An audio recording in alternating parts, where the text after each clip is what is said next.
Kabayan, pauwi na ako sa bahay. And alas 8 na ng gabi, alas 8:30 na dito. Well, hindi pa pala, 8:06 pa lang pala ng gabi. Ayan na, lakad na kami pauwi. Bumili lang kami ng Gerald ice cream tsaka ng crepe. Ang ganda ng view.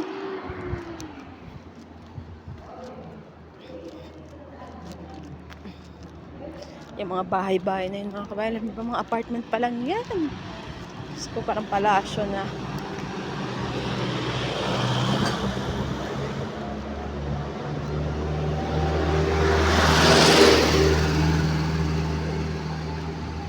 Mga alaga ko nagsasabunutan sa baba.